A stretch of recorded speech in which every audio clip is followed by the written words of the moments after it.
Panama's canal powers $270 billion in trade.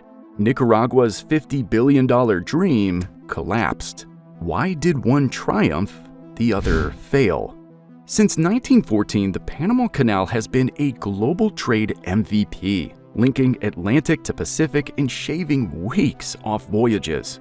For tiny Panama, 4 million strong, it's the economic heartbeat. But by the 2000s, supersized ships had Panama sweating obsolescence. In 2007, Panama bet $5.25 billion on the third set of locks project to handle these maritime giants.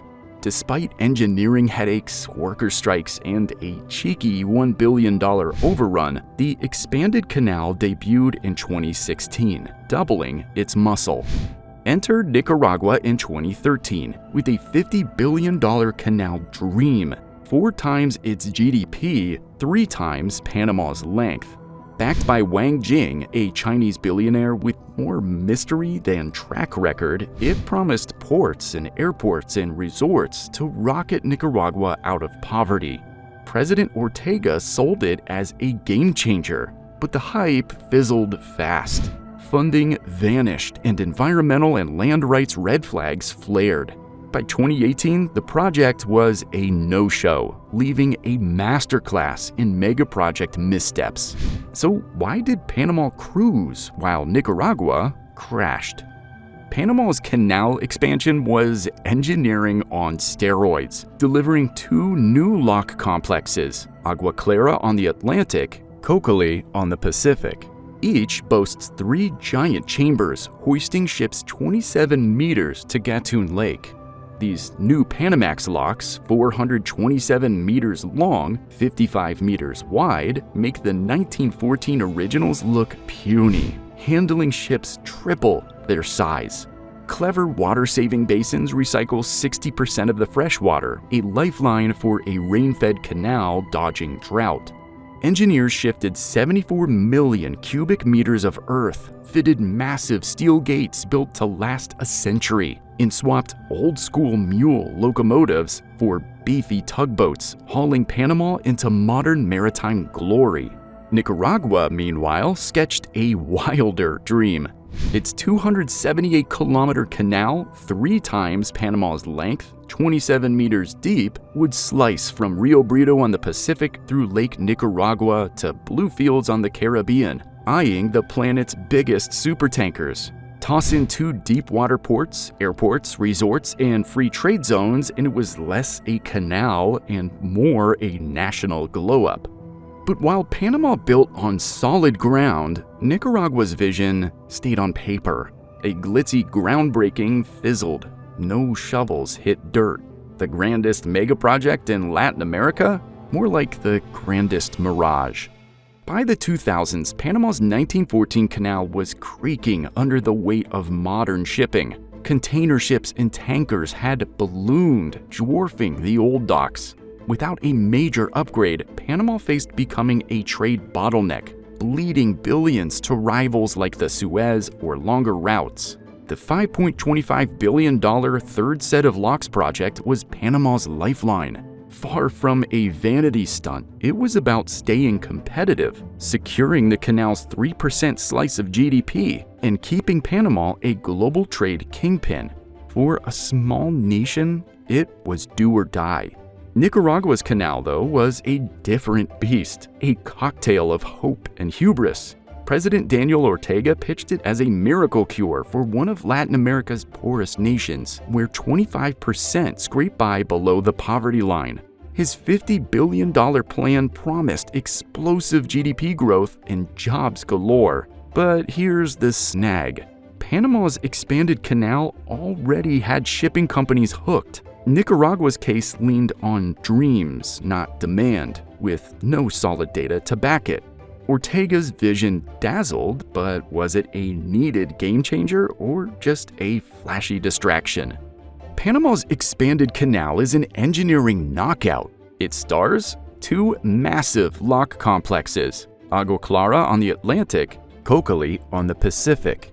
Each chamber spans 427 meters, Think about 4 football fields and 55 meters wide, built for new Panamax ships hauling triple the cargo of yesteryear's boats.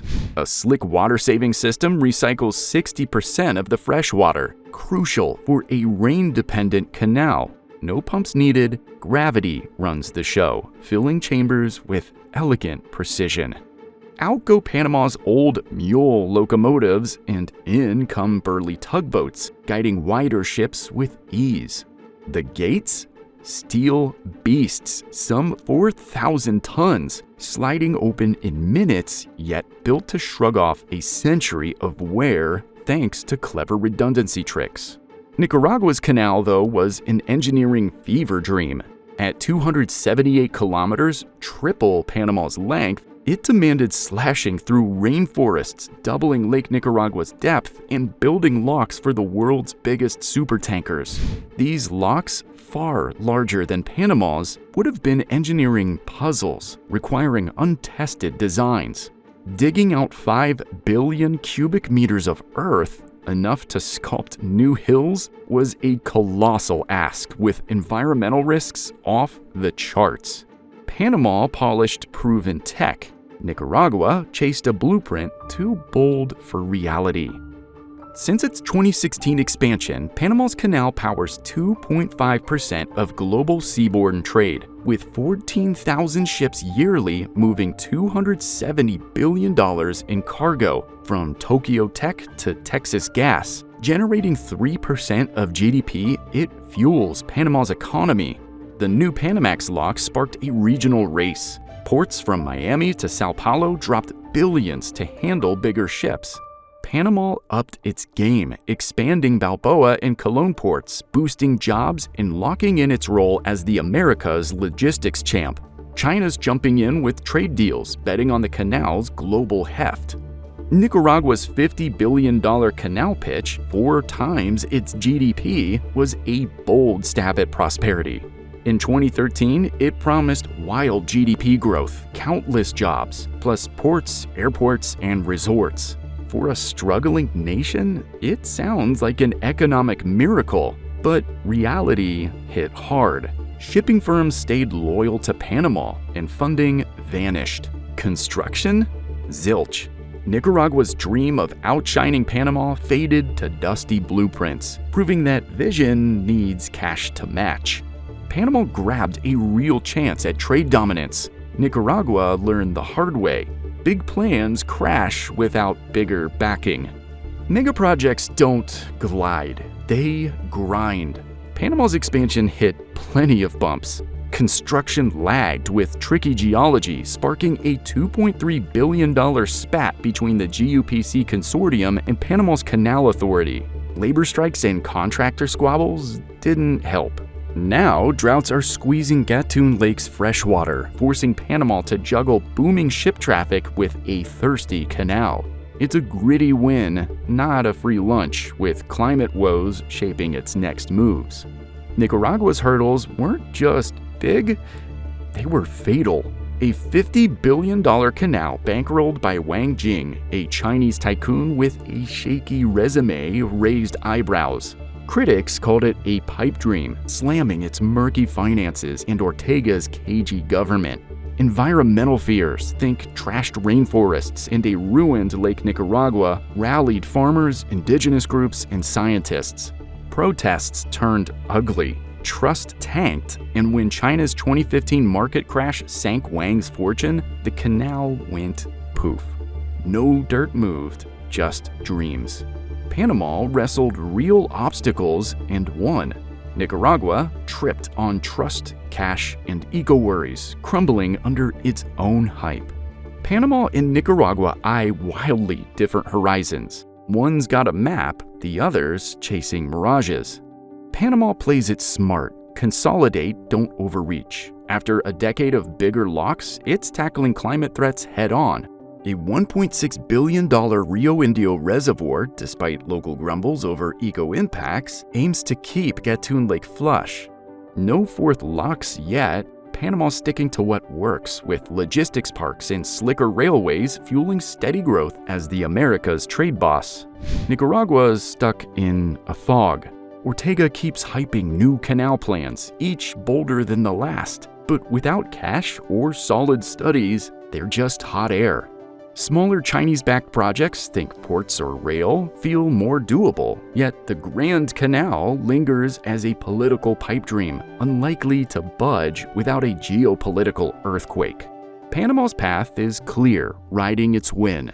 Nicaragua's still lost, pining for a megaproject that never was. Panama and Nicaragua's canal sagas dish up hard-earned lessons for megaprojects everywhere.